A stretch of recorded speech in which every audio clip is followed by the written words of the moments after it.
good? Another beautiful Friday. Just let some people join the room. How you doing, Chris? What's up, Frog?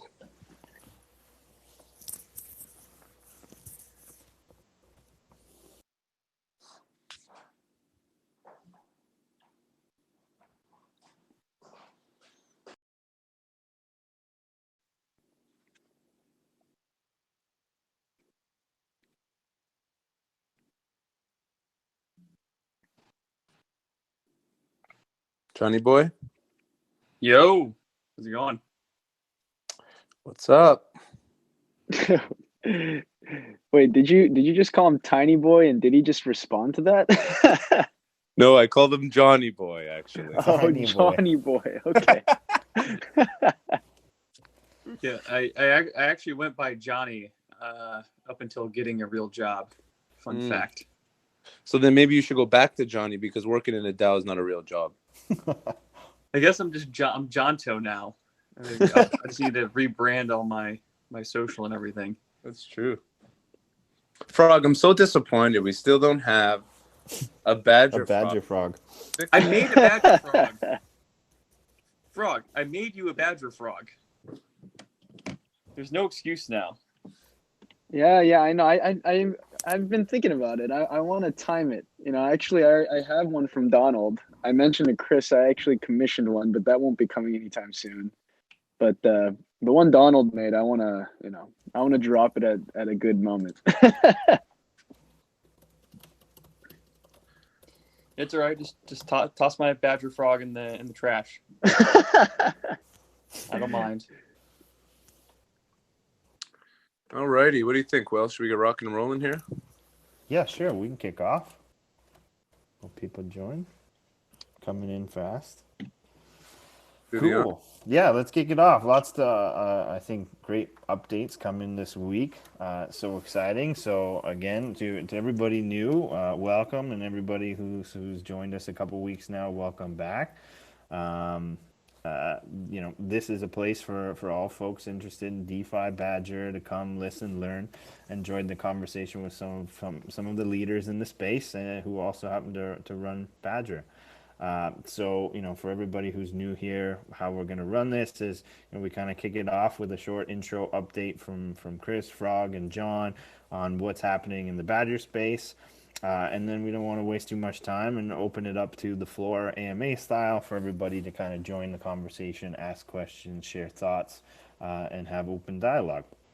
And so, of course, we ask that, if you come up to speak, please be respectful. We're all here because of our shared passions for DeFi. Welcome difference of opinions. We just ask everybody be respectful when communicating during the session. So with that, I'll hand it back to Frog, Chris, and John, and you guys can take it away from there. Cool. Thanks, Will. Everybody, welcome. Beautiful Friday, as Will alluded to. Let's get rocking and rolling. I'll share a little bit about what's going on at Badger. We've been heads down, grinding away, doing everything that we can to really push the protocol forward. And I would argue that one of the big things for us, and probably a lot of companies that are in this open collective, open community type space, is how do you structure and scale the actual organization?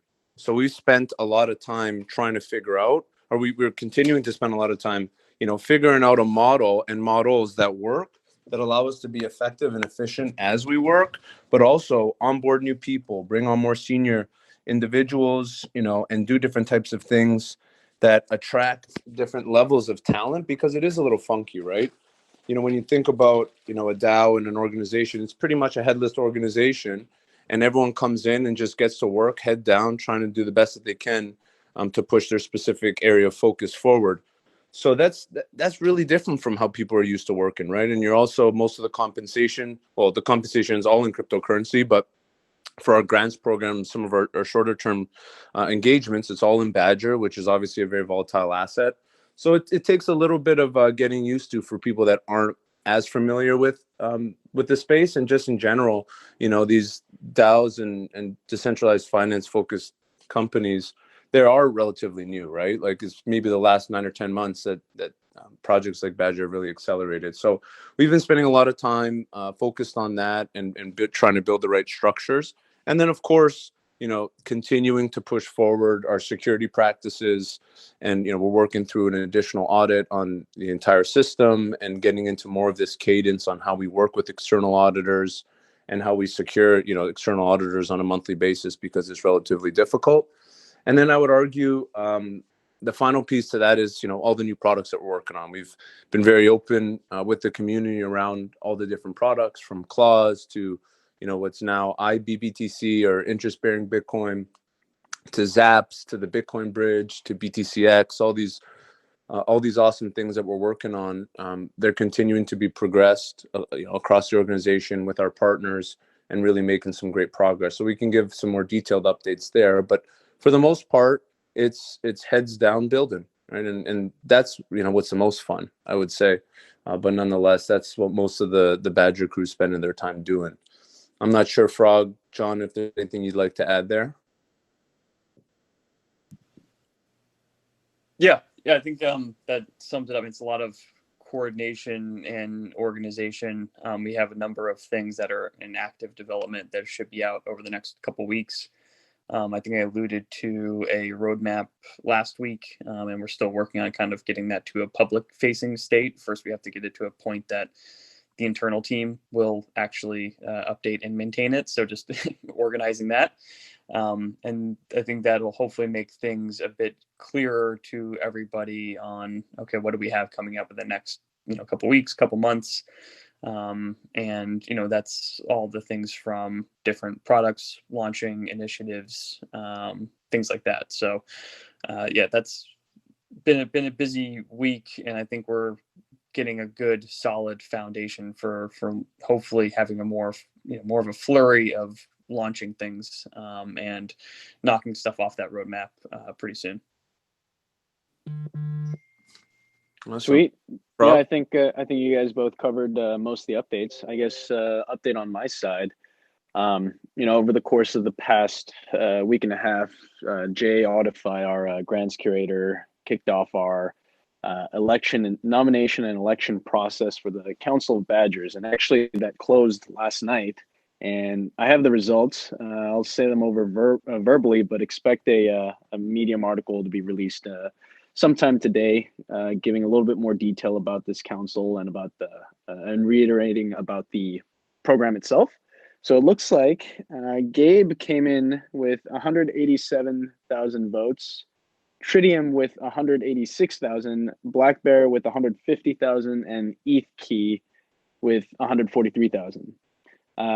Don't see them on this call, but congrats to you four. For everyone else, like I mentioned, look out for an announcement and some official communications.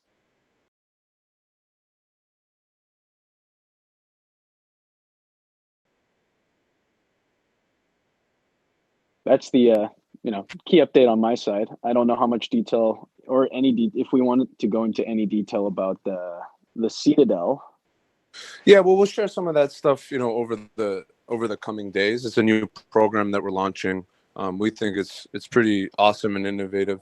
It's attuned to, how liquidity mining programs and developer mining programs over the course of the last, year in the crypto space have really accelerated the way for participants in DeFi to get involved and to actually take certain actions and things along those lines. So we're going to be doing something similar, but this incentivization program is geared specifically and focused completely on how do you accelerate Bitcoin in DeFi? How do you get more Bitcoin there? And how do you get more people using Bitcoin when it's on other networks and decentralized finance based applications? So we're going to share those details this weekend. I think, the community will respond very well to it, and I think everyone here will really like it. I'd say another couple of things. So what we can do is we can jump into the specific products. I think that's a good start, because a lot of the times products require, in the crypto space, they are relatively complex and complicated. So I think, doing a little bit of a deeper dive on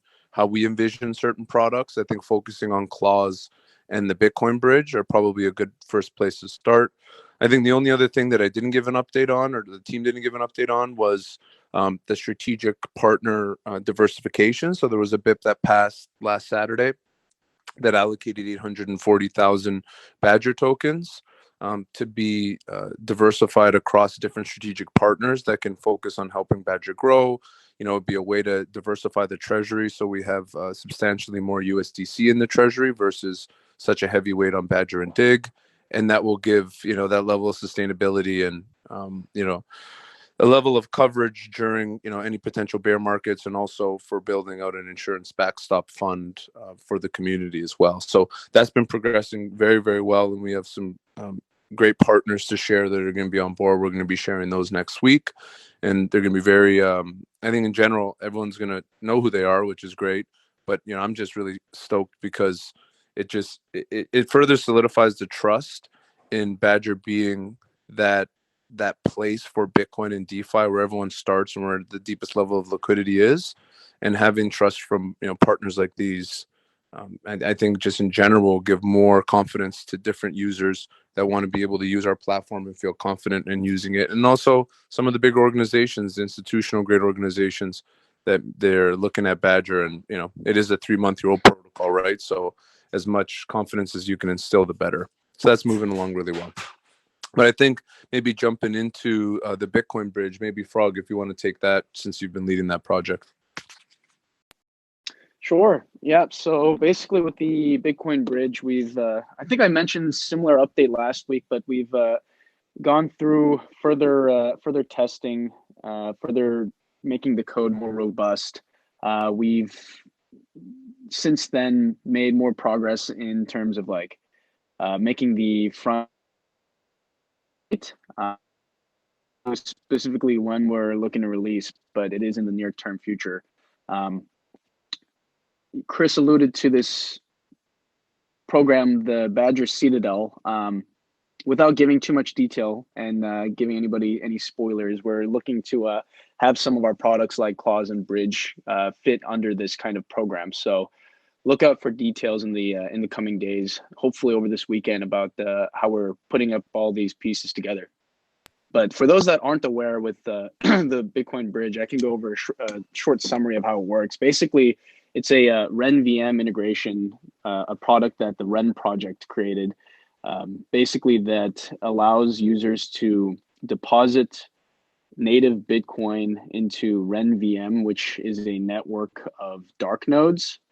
And basically, you can think of it as a decentralized custody in contrast to BitGo, which created WBTC, which is a centralized custodian.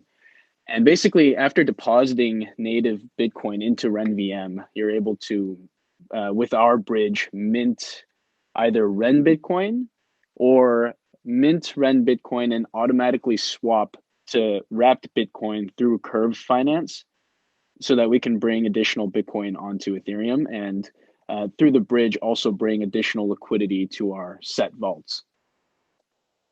So happy to respond to any questions if people are curious about any specifics around the bridge or Ren VM. But that's the short update.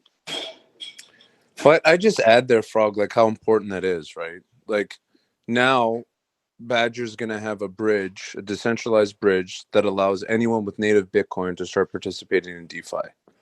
Like you're just even leaving it there. Like that is such a huge step forward. And we saw the uptick in Curve Finance early last year, if you guys are familiar, when they turned on that functionality, because there was something to do with it after, right? It's not like, hey, now I have tokenized Bitcoin. It's like, and I'm just going to hold it. It's more tokenized Bitcoin is meant to be put to work for the purpose of taking advantage of all the great things that come with DeFi. So that's what this is all about, right? So now users will be able to come with their native Bitcoin, in which, over time, we have a goal of bringing an additional $5 billion worth of Bitcoin across the bridge in the first 6 months.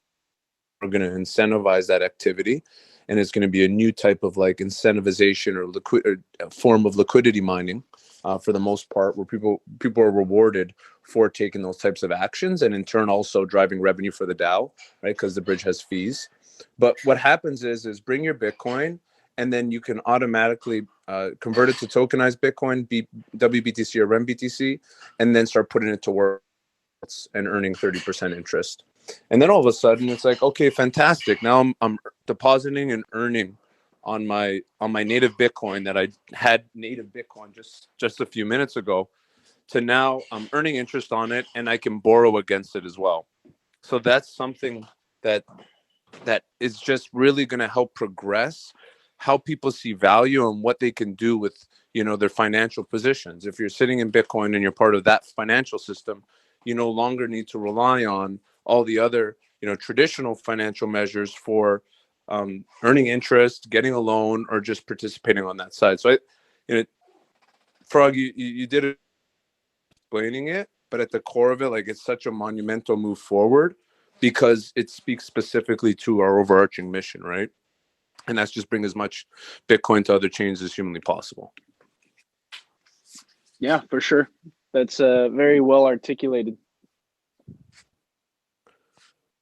Cool. John, do you want to speak to Claus? I can speak to Claus too, whatever you think. Yeah, I can give a quick rundown. So Claus is the stable coin, stable meaning pegged to the dollar, that will be launched with UMA using their. They did this with Ren BTC already, where you can use an asset to launch a fixed term stablecoin. So the reason it needs to be fixed term is that the way that it works is it basically resolves down to $1 at the end of the term. So I think it's going to be a 2-month time frame where you'll be able to, once this is turned on, use BBadger and BDig to mint 2 different flavors of clause. I think B clause and D clause, and those will be I think 2-month timeframe stablecoins will be incentivizing some liquidity pools for those, so you'll be able to swap them for other assets that you can then use across DeFi. So it's more of kind of a initial, there aren't perpetuals yet with UMA, but this is kind of a first stepping stone and should be an interesting kind of experiment with having zero interest loans that you can take out. It's basically kind of like minting DAI, but a bit more flexible, and that's enabled by a bit more flexible with no stability fee, and that's enabled by having this fixed term. So excited to work on that with the UMA team and get that one out. So I don't know, Chris, is there anything you want to add to that? No, I think just in general, it speaks to what we've talked quite a bit about publicly, which is, how do you drive utility with these existing vault deposits, right? Like, so far, Badger's done a phenomenal job attracting billions of dollars in capital and really being the #1 spot to put your tokenized Bitcoin to work in DeFi. But for Badger to be sustainable, we can't just be, distributing 50, 60, 70% interest that's primarily subsidized using Badger and Dig. There needs to be more organic interest producing strategies, which we're going to be doing with Yearn. That's really exciting as well. And that's going to be coming, over the course of the next few weeks with our first WBTC vault. But as well, like, now you have these user deposits. Now they are earning interest. The stickiness that you can create with these users by now providing them an additional service while enabling them to use those existing vault positions as collateral, like that really helps solidify the deposits in the system. And the deposits in the system are obviously revenue generating. So for people that haven't been as familiar with our revenue model, today it's tied to the set vault products, which are producing close to $3 million a month in profit. And as we introduce new products like the bridge and clause, there's going to be additional revenue that all goes back to the DAO, and then eventually be distributed to BBadger stakers. So that gets me super fired up, because that's how we really build Badger to be more of the primitive layer of the DeFi stack rather than the topical layer. And a good first start is with UMA, and it's important to understand, like, why we're even thinking about these things like this, like with partners. One, because Badger's always meant to be the umbrella for the best builders in the space to focus efforts on creating products and infrastructure for Bitcoin. But also, if you think about it from a security perspective, if we were to spend the next year trying to bring to market and from scratch write contracts for 5-6 new products. It's possible. It would take a long time, but more importantly, because DeFi is so new, because these contracts are so new, there's only so many security measures that you could take. And those security measures, don't get me wrong, have what enabled us to get to where we are today. But at the same time, if you can collaborate with protocols like UMA that have already done 3-4 audits, they've already have $100 million on their contracts, they've been in market for almost a year with these contracts. To me, that's a much better way for us to scale. It's a way for us to work with these partners to build this environment, and at the same time bring products to users that are genuinely innovative, right? Like today, there is nowhere to unlock your BTC LP or your BTC liquidity positions. Badger will be the only place to do that. And I think that in itself will attract that much more capital and users. And yeah, that contract code is not ground up stuff, but it's a new utility and a new product for users that really in DeFi. And that's what's exciting about the space in general, is that it is a total green space. And all these new products are going to be developed, and we intend to be the ones developing them around Bitcoin. So, yeah, John, you asked anything I'd want to add. Like I can go on forever, right? I get super.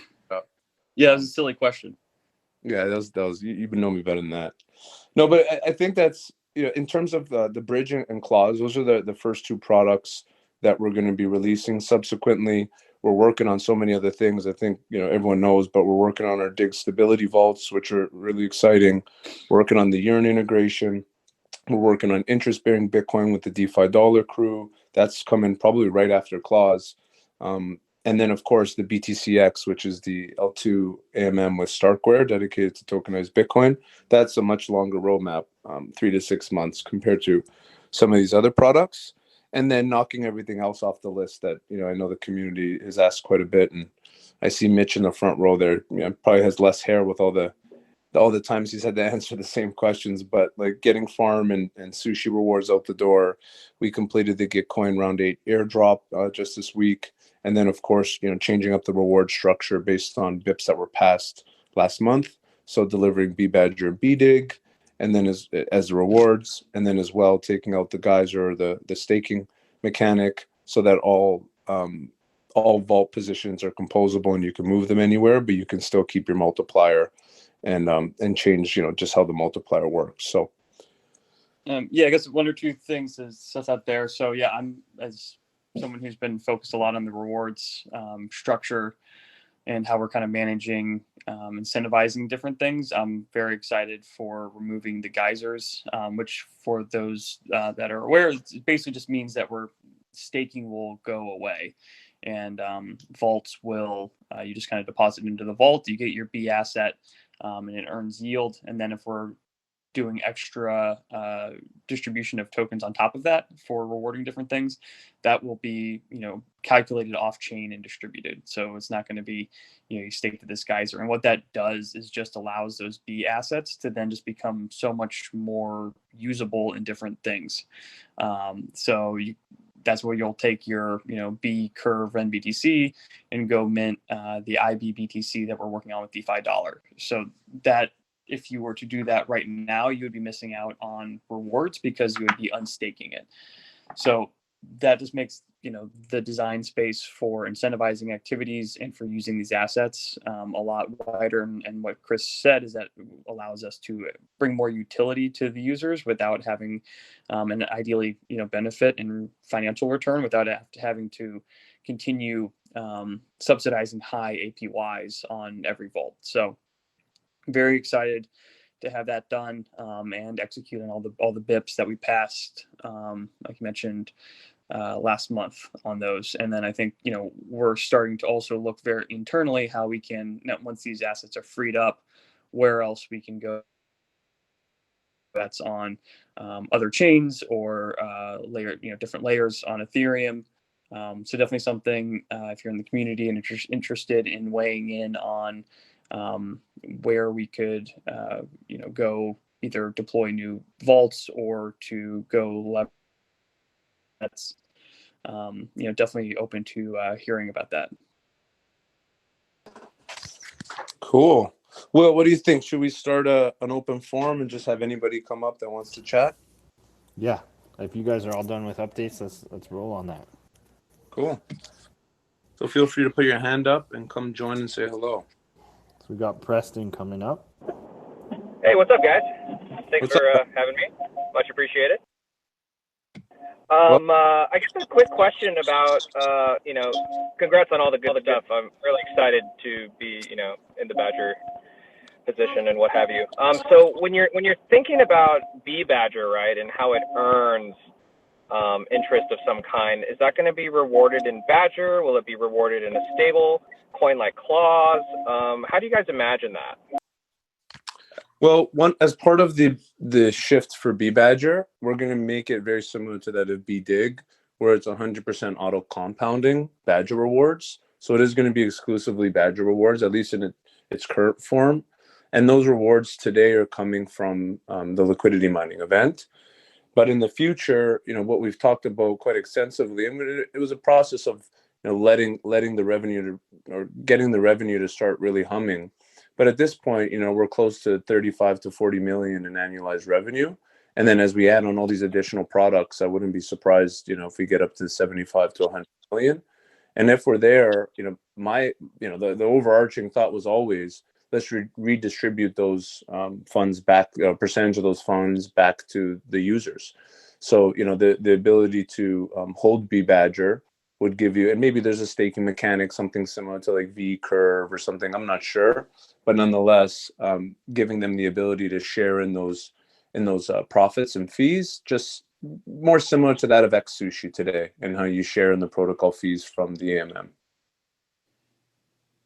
Yeah, and I would add long term, on that. I think distributing that, whether it's directly in the form of those assets or through buybacks, where we then use that to drive how much Badger we are then returning to Badger stakers, is a priority. And then we're also looking into the different models that are out there for like security modules and things like that, to where staking Badger really means something. You're either securing the network, and that's why you're getting rewarded.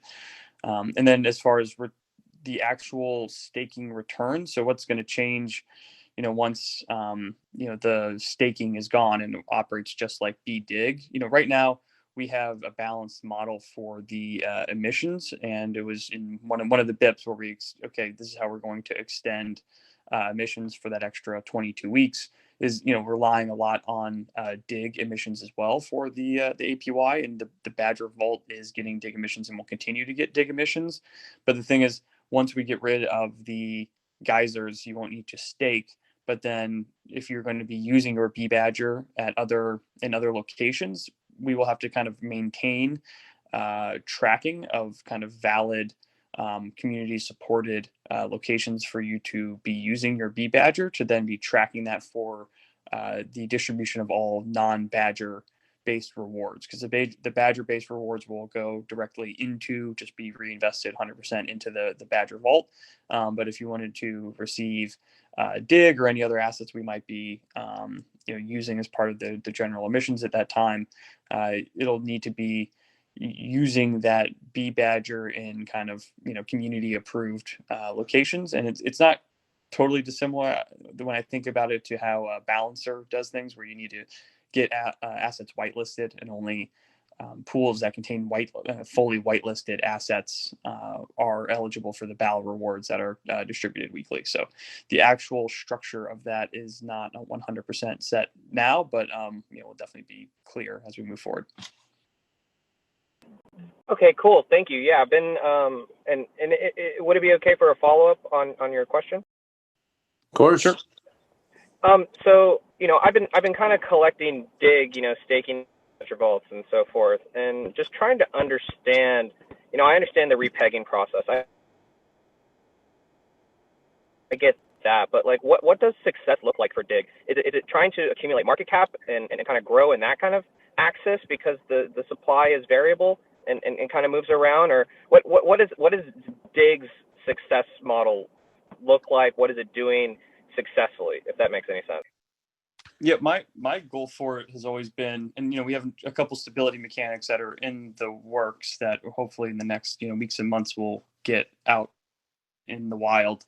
But as far as just what that looks like, my goal has always been, at least me as a dig holder and someone working in Badger, would be to have it be fairly stable against Bitcoin between rebases, so that there isn't much change and rebases are not super frequent, but we reach some sort of like equilibrium where there's a single digit percentage increase in market cap annually. So it's almost like holding like an interest bearing Bitcoin. I guess you would want to overall increase in supply. So market cap would grow, change with Bitcoin, but hopefully relative to holding Bitcoin, you'd end up with gradually more by holding DIG. Now, is that achievable? All these rebasing assets are still very new. I don't think anyone has a guarantee, a proven working model yet. It'll take time to see if anything does arise, but that's always been my kind of vision and goal for it. Cool. Thank you. Yeah. And I'll just add there, Preston, if you kind of divide what success looks like to two different kind of buckets, like one being from an investor standpoint, like if you're looking at it pure from an investment perspective, if the market cap grows, so does your holding because it's non-dilutive, right? So if the price is relatively stable, but you continue to get more and more, or the market cap grows more and you continue to get more and more dig in your position, that's also how you would evaluate kind of your investment return. On the other side of it is like usability and utility, and to use it in DeFi for a variety of different financial-based services, there needs to be a level of stability there. And if you can accomplish that without centralized custody resembles that of the price of Bitcoin, that in itself, in my opinion, is a big success. And that obviously needs to happen over an extended period of time. But we've always looked at it in kind of those two different buckets, and I think that makes sense to look at it from your perspective as well. Cool. Thank you, Chris. Thank you, John. Much appreciated there. That definitely adds some color. Awesome. Sweet. Matt, what's going on? Hey. Well, first, congrats on everything so far. Super excited for all of these new things to come too. Quick question for you. So the Discord support team, which has been very responsive, which is really great to see a project. They've said that the harvest function is called if market conditions are favorable because it's so gas heavy. Can you provide some clarity as to what the process is to decide when this happens? Because sometimes it seems like 3 days, maybe 5, maybe every day. Would love to know kind of when you're deciding to call that function and if there's a plan to be more consistent about the timing. Yeah, so we're definitely working on. We did an optimization. It must have been a month and a bit ago, which seems like forever, but nonetheless, we did an optimization to increase the frequency. But it really just depends on market conditions because of the price of gas. So we try and do it in a way where the gas price is lower. So we'll try and follow any type of trends as it relates to when gas is lower, on which days, at which times, things along those lines.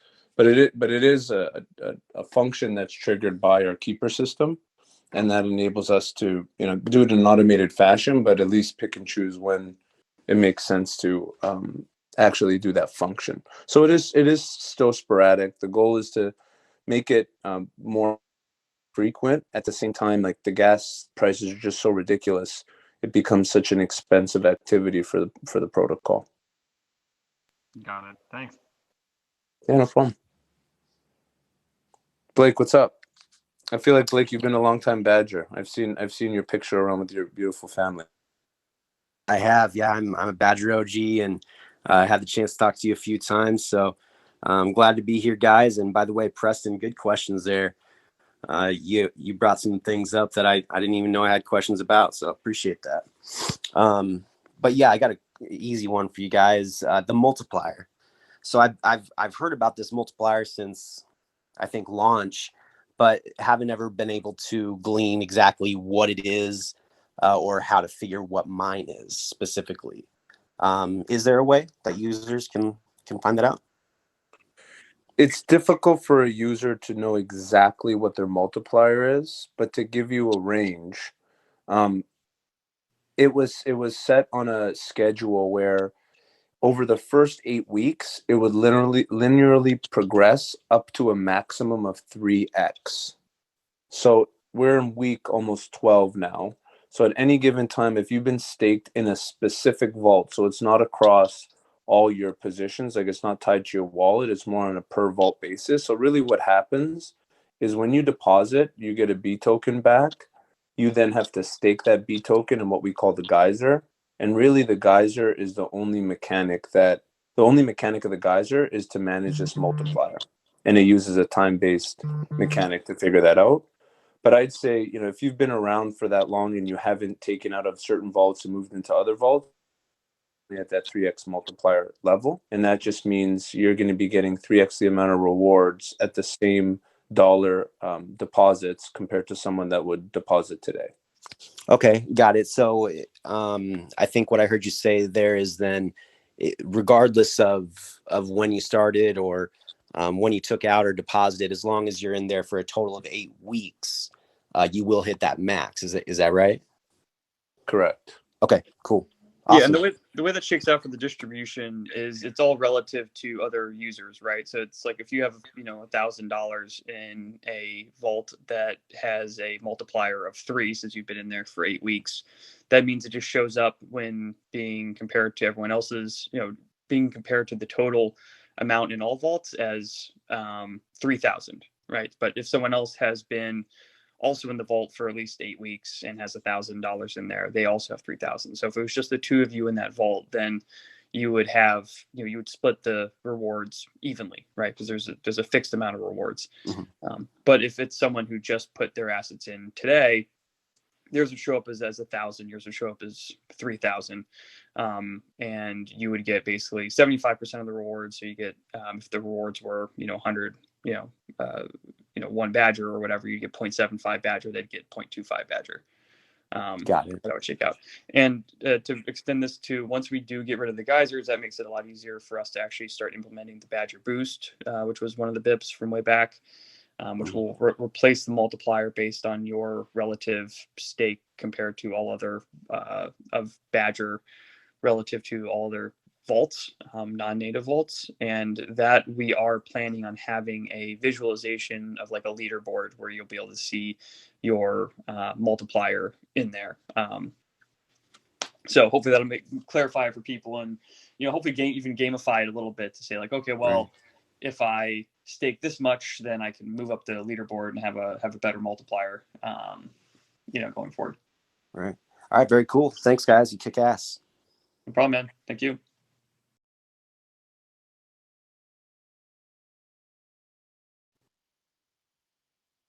What's going on, Craig? Hey, what's up, guys? Happy Friday. It's good to be here.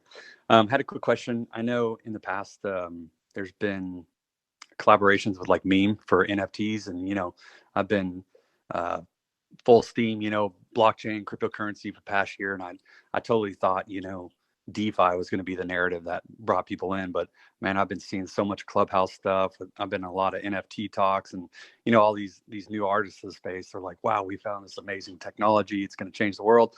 And I know we all kind of know that art is just like one little piece of what NFTs can do. I mean, one day we'll be collateralizing our mortgages online and using that liquidity, and I just thought, with like this narrative kind of coming in so quick with NFTs, and it's catching normal people that I'm talking to, and I'm like, whoa, I didn't expect it to go that quick. I just, are you guys thinking about any change in directions of being more involved with NFTs when it comes to Badger? I was just curious. I don't know if it'd even be feasible for us to have like a stronger feeling towards actually being very inclusive with NFTs. Chris has a lot of opinions on this as well, so hopefully it doesn't eat up the rest of the our time here, but I'll let Chris run with it. John, right. This is it. You know me so well. I was smashing the unmute button there so fast to make your head spin. No, but great. What John's speaking to, like I'm unbelievably passionate about the power of NFTs, not necessarily as much as art. I obviously understand the value there, and it's a massive game changer for that. But I genuinely think the right for a non-fungible token, or excuse me, the fact that a non-fungible token can give you the right, and this is a recognizable right that you can literally, identify completely decentralized just by someone connecting their wallet, is going to be what pushes NFT forward more on the crypto native side. So when I think about Badger and I think about DeFi applications, I actually think in the near term that's going to be much more of a killer app for NFTs than art is, honestly. And how we've always thought about it is, based on NFTs that you hold, and there's a whole variety of ways to get them, right? Like you could drop like we did in December and we're getting ready to do in the next few weeks. You could, earn them by being, accomplishing a variety of different on-chain actions as a badger, staking for X amount of time, using a variety of different products, being one of the first people that received X, Y, and Z. Like there's just so many different things that you can identify and reward people and build much more of a loyal community and a loyal user base using NFTs. But then as well, the ability for those NFTs to give you more value in the applications that you're seeing value from already in crypto, which just so happen to be DeFi today, I think is what really is going to stick. So for example, in Badger, if you're able, based on certain NFTs that you have, and you can acquire more NFTs or you can earn those NFTs through different actions, but based on what NFTs you have in the wallet that you're already depositing into a vault with, you can get an APY boost, or we're getting ready to launch a new product, or we're doing an airdrop. And based on those specific wallets that have certain types of NFTs in them, if they're based on the rarity and all the mechanics that exist today with NFTs, that, in my opinion, is a much more valuable thing, and it will actually increase the market capitalization of those given NFTs for that reason. Like it's one thing to say, hey, people, made this piece of art, I'm going to sell it for $6 million. It's another thing if someone has $50 million in Bitcoin deposit in Badger and they realize they can get an extra 2% interest, they'll pay $10 million or whatever the number ends up being for the right interest rate. And I think that's a direction that we're most certainly going to be pushing for. And I think the time is also very right, just with what's going on in the NFT space. Like we've been talking and doing stuff like this, well before, the last 3 months, well before NFTs was, on at the end of every tweet from Gary Vee. Awesome, man. Thanks for the feedback. Yeah, and keep an eye out for the new meme collaboration. It'll be focused on Dig, but we've got some pretty, I think, wild mechanics there that should hopefully be interesting for folks. I think that'll be the next big one. And then, as Chris said, we're kind of working internally on our, more generalized strategy for introducing NFTs into the platform. So, we'll be getting a lot of community feedback on that as we go, but a lot of cool stuff to work on for sure. Yeah, I'd say one thing we didn't mention, and will probably kick me for it, and I see Steve in the audience, so he'll kick me too, is the merchandise, limited edition merchandise drop. So we put out to vote last week around 2 different really awesome limited edition Badger baseball jerseys. And we're going to have a few hundred of them available for purchase. And it's going to be based on certain wallets that have done certain things in the Badger ecosystem. But with every physical item purchased, you're also going to get an exclusive NFT. And then again, that NFT could be used to get higher interest rates in the app, which should also drive a very, very exciting secondary market. So I'm personally interested to see how that all shakes out, right? Like if you're getting a high quality item that you would pay that money for anyways, but then as well, you're getting something that is then tradable in the secondary market and or adds value to your given position, or the purchaser on the secondary market would want to purchase it at a given price, kind of changes the whole dynamics. It's kind of like Yeezys in the whole sneaker game, but just on steroids. So I'm excited to see how that goes. Excellent. Y'all have a great weekend. Appreciate it. All right, great. Preston, you're back. Yes, I'm back. I was inspired by the last question, so thank you for letting me back up here again. So on the topic of NFTs, I did notice that, Badger has like a Nexus Mutual icon, like over in the far left, and you guys have been, promoting the insurance program. But I also noticed that the insurance program was like depleted. that there's like no more coverage available. So I was wondering if there's any initiatives or BIPs or anything to try to refill that vault so that Badger stakers and people that are involved in the program could get in, DeFi coverage, whether through Armor, which is a KYC-less model, or through Nexus Mutual Pure. Just interested to see if there's any kind of action to protect our investments. Well, interesting enough on Nexus Mutual. So we've talked, we work with them, and we've chatted with Armor a bit, and then of course with the cover team. Nexus Mutual bumped us up to quite a, the highest threshold I think that they have, because they obviously got to manage, like, if one protocol has all 80% of the coverage purchased or something crazy like that, it throws their model out of whack too. But today, I think we might be second now, but I think it's, Uniswap Compound Badger in terms of the most covered purchased on Nexus Mutual. So we're kind of at that threshold already, Preston. And, we talk to them quite frequently, but I think it's more of a risk management thing for themselves versus us. And then on the flip side, with cover, at least, we've incentivized I think it's till end of May, so an additional 3 months worth of coverage, where people could stake and also earn Badger, which gives you the ability, obviously, to get some additional coverage there as well. So it is something that, if you had some ideas, I'd suggest, come into the Discord, blast them out there, join the forum, share some thoughts, because, our stance has always been, and it continues to be, as much protection as we can encourage people to get, and as much products that we can, if they're developed internally or through partners that help users protect their positions, the better.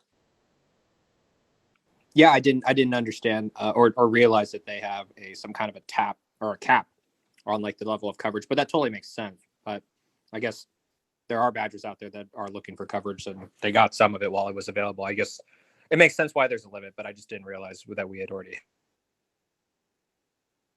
hit it. Yeah, no problem. Vincent, what's up? Great picture. Hey, hello, thanks. Yeah, I was wondering, I think Badger is now listed on Bancor, right? And what are your thoughts on Bancor? Because I really like the project because there is no impermanent loss and single site liquidity providing. And I have no clue how they do it under how the mechanics work. But is it just a listing on Bancor, or is there also more of a partnership going on? And how do they do the single site liquidity providing and the impermanent loss protection? And is there any plans to also incorporate that in the future? Well, as it relates to Bancor, most of our integration to date has been driven by community members that wanted to see Badger and BDIG on Bancor, and they pushed the original proposals forward to have it, have the pools created, but then also have them whitelisted for the impermanent loss protection and single-sided liquidity ads. I think yesterday or the day before, there was a proposal that a community member randomly put up on Bancor to have additional B&T rewards added if anybody were in those pools. I don't think it passed. I think there was a bit of contention with the amount, and I'm not sure kind of what the next steps are there. It's like I said, it was kind of outside of the team's preview, but nonetheless, I can't speak to the specifics, Vincent, on how they provide those services and how they're able to do those types of things. I know for certain it speaks to, the ability for people to add B&T and some of the the token thresholds for protecting against certain downside risk, but I really can't speak much to it. For us, it's important that Badger and BDIG be integrated across as many protocols as possible to bring additional utility for users. And that's what we're going to continue to try and do, and encourage as much of the community and try and support the community as much as possible in putting these proposals forward. We just recently saw some proposals passed on Cream, which was exciting. Community pushed forward. Same with Aave that they're working through. The ARC, the ARC was posted, and they're working through that program now. And then a variety of others. I think people have been talking about putting a proposal up on Maker and Unit and Component and a few others for Sushi on some rewards. So I'm excited for as many of these integrations as possible to bring more utility to users' assets. Yeah, yeah, all right, that's clear. I agree with you, and I also voted yes on the Bancor proposal, but it's like $200 to vote now, so that's not really incentivizing for new people to get the vote in. But all right, thank you. That's clear. No problemo. Well, we got 10 minutes left. There's no more hands raised. Does anybody want to come up and chat or ask a question or come say hello or whatever? If so, please raise your hand. All right, we got a taker. There he is. Steve from Top Drawer. Steve, what's up? Good. Just really excited about the NFT drop, and just really happy that there's been some great feedback. So just to recap, we're going to come out with 200. Wait, Steve. Let's wait here. Let's tell the community a little bit about Top Drawer and kind of what you guys. Perfect. Yeah. So basically, we're a very innovative merchandising company that has partnered with Badger. We are basically primarily in the music industry. So we have a lot of clients that range from like hip hop to electronic music. We, service people like Snoop, Iggy Azalea, Tyga, Young Dolph, Ian Dior, 24 Karat Golden, and electronic guys like Above and Beyond, Millennium, Cascade, just to give you an example. And then we do a lot of other iconic brands for festivals such as Coachella. And so we help their e-commerce and do everything from design, production, brand development. And we partner with Badger and Chris because we really feel that Badger is one of the strongest brands out there in the crypto sphere. And we're also fellow Badgers ourselves. And it just made sense. We really believe in the project. And then we really think the branding for Badger is amazing. And we feel that there is a huge potential to put the merchandise for Badger on the map. And we're grateful to do this NFT collaboration. I think it's a very genius initiative and looking forward to it. Just wanted to say hello. That was about it. Sweet. Yeah, I'm pumped too, man. I'm really glad that you guys pushed it forward. And just in general, it's going to be interesting to see, like I suggested earlier, like kind of what that response is. Like you're getting like a high quality merchandise product, but then, a lot of people will buy the jersey and don't even give a shit about the jersey just for the NFT. So it's just such an interesting dynamic that's going to happen. I agree. Well, yeah, I'll let anyone else chime in. I just wanted to say what's up. Good job again on Clubhouse this week. Really appreciate you guys taking the time to do this each week and update their fellow Badgers. No doubt. Thanks, All right, guys, take it easy. All right, Farmer Kobe, what's going on? Hey, what's going on, man? Happy to be here. So I'm just coming into the call. I was a little late. Has it been discussed yet what the requirements will be to receive the jersey and the NFT boost? We haven't defined those exactly yet, but the jersey is going to be a purchasable item, so people would have to buy it. There's a limited amount, 200, so it'd be pretty big frenzy for people to get it. It's going to have a higher price tag on it. Anyone that buys it gets the NFT. And just some of the things that we've thrown around are people that were included in the original Dig airdrop, which speaks to the most loyal and the earliest Badgers.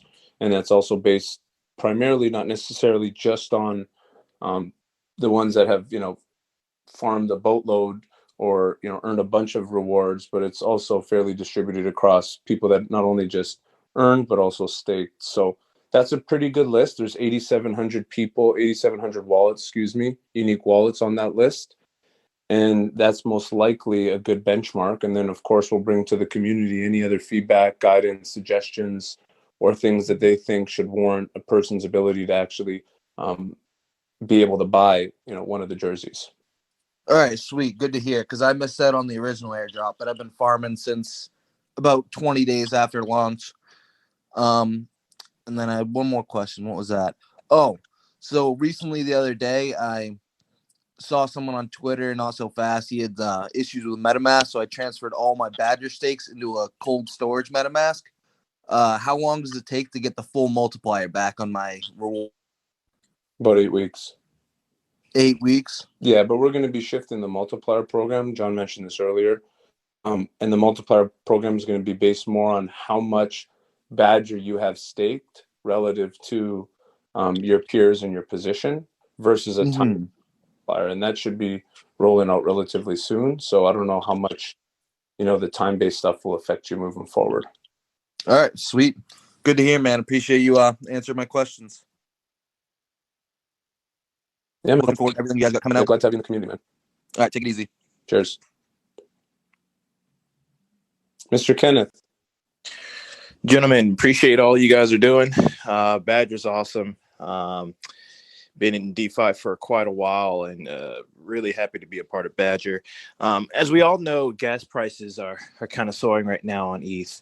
I was curious if you guys have thought of any layer 2 solutions or going to head in that direction, what your thoughts are on the gas issues. Sometimes those are blockers for people to get into certain DeFi products. So just wanted to pick you guys' brains on that issue.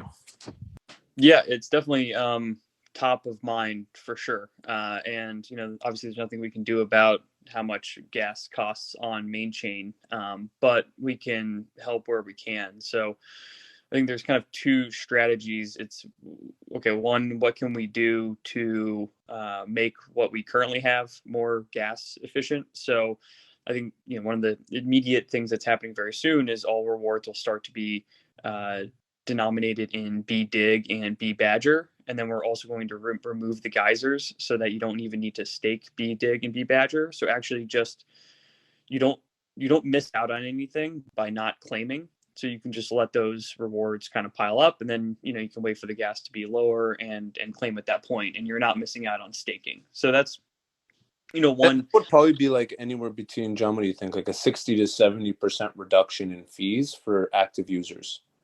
Well, it all just depends on how much you're for actually receiving, if the whole turnaround to, I mean, it depends on what you're. Yeah, but I'm saying like an active user that claims Badger and Dig relatively often, and recompounds those positions back into the Badger and Dig vaults so they can earn additional interest. And then, of course, to do any of those things, you would have staked. So staking alone cuts like 50% of your fee, and then the ongoing stuff is reduced through the two mechanics that you mentioned. So if you are recompounding, it's recompounded for you, so you don't have to pay that fee. And then as well, with the lack of need to stake. So yeah, and to speak to the layer 2 solutions, just the way I think about it is there's a couple different things that we can do on other chains or other layers. It's one, we could go launch vaults if there are farming opportunities, but that needs to be basically ideally something very similar to what we have here, like a Uniswap fork that's on some other chain that's distributing a token that we can set up a vault for and farm, and then that just becomes somewhere else that people can go park whatever the base asset is, whether it's some LP pair, whether it's a single asset, most likely an LP pair, because I think that's the most common. But if there's other, pools that are out there that are interesting, high chains that are turning high APYs and are generally thought to be secure, we'd be open, I think, to looking into that. And we're looking to do that at we are looking at a couple L2s and other chains like Matic, Binance Smart Chain. I think there's people that have interest in Avalanche, different things on Polkadot. There's so much stuff out there, but that's one angle for how we can do something on another chain, but that would be a different source of yield, and then we'd have to figure out how we do Badger reward incentivization across that chain if we were to do that. So that's one angle, and the second angle is just okay, are there uses for Badger assets on those chains? So once we get claws out, once we get IB BTC out, BBadger and BDig themselves, are there cool things going on other chains that we can integrate in? Are there platforms over there that will incentivize using these assets or providing liquidity for the Badger assets? Definitely open to talking to different layers, stuff going on at different layers and different chains. And the way I kind of think about it is Clause is not going to be a tool that a solution that just any everyday user is gonna use. It's more of an institutional thing. IBBTC as well, to go from like, I have just some WBTC in my wallet and I want to mint IBBTC, you have to deposit into Curve. Then you take that Curve deposit into Badger, and then you take that Badger, put it into DeFi dollar, and then you get the IBBTC. So the round trip on that's going to be hundreds of dollars in gas through that. So it's not going to make any sense to do that if you have $1,000 in Bitcoin. But if we incentivize liquidity, you will be just fine paying a little bit of slippage that you might incur to just buy IBBTC with your WBTC. That liquidity is on a second chain, there might be a little more slippage, but you're not paying gas. And paying 0.5% or 1% total in fees and slippage to an LP is a lot better than paying $300 in gas to get in and out of the thing. So the way that I think we're starting to think about some of these baseline products is, okay, it might be a more institutional whale type product, but it's kind of like them minting the assets, but then also finding ways, whether it's on other chains or just providing liquidity for users that don't have that level of capital to get benefit from and enjoy the assets and support Badger through using those assets. Yeah, it sounds like you guys definitely consider it and are exploring different avenues. I recently moved to New York City. If you guys need someone to walk around in a Badger costume to promote the product, just let me know. Don't tempt us. Thanks, guys. Good segue though. In addition to that limited edition merch drop, we'll be releasing some details on a more widely available line for everybody else. So stay tuned, and hopefully we'll have you in a Badger tee or hoodie in no time. Perfect. Appreciate it. All right, Sergio, I think you're the last one up here. Hey guys, thanks for having me again this week. Just one quick question. I know we have Clause coming out, and Clause has the expiry attached to it from Yuma. Is there a plan to make Clause a perpetual product? Most certainly, yeah. That's we're working with Uma on that, and preparing at least for how Badger assets and collateral kind of play into that. But they've created a perpetual product. Security activities like audits and stuff, but it isn't an actively used contract. There hasn't really been launched on mainnet yet for people to leverage. So that's where when John mentioned earlier, this is kind of like that test run for us. Like, security is always top of mind. So for us to venture down this path of synthetic assets on top of our vaults and our vault tokens, we want to make sure that anybody that we worked with had quite a bit of battle tested code and protocol before we launched with them. So this would be a great start for our team to build up some domain expertise around UMA and how they work, bring a product to market, gauge sentiment from the community, and then shortly after that start working towards what the perpetual looks like. But at the core of it, Sergio, I mentioned this earlier, but it's like really unique opportunity for Badger when you have 30% of all the tokenized Bitcoin ever that's been tokenized on Ethereum sitting in an app, and you can build synthetic assets on top of that to bring additional value or to unlock liquidity or unlock the value in illiquid assets. Like, the sky's the limit there, and that's really the opportunity that Badger has in front of us. So this is the start of the road, but perpetual is 100% is a focus, and a whole variety of other synthetic assets are the focus as well. All right. Thanks a lot, Chris. Thanks, Badger team. No problemo. All righty. Will, you want to wrap her up? Yeah, I think that was a great session. Thanks everybody for coming. We'll be back next week, and we've got a real exciting digging into DeFi coming this Monday, Chris. Oh yeah. Hart. Speaking of Uma, Hart, the one of the co-founders from Uma, and Rob Lesnar, the co-founder founder of Compound, are going to sit down with me for a no bullshit type conversation on Clubhouse, 9 p.m. on Monday night.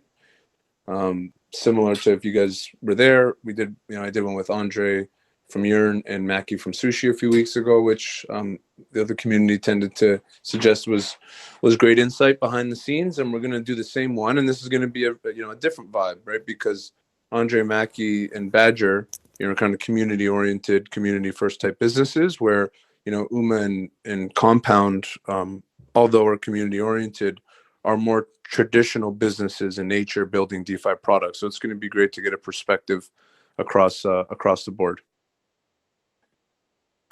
Sweet. Well, thanks again, everybody, for tuning in. We'll see you all next week. And tune in Monday. Great. Thanks, everybody. Awesome. Thanks everyone. Bye.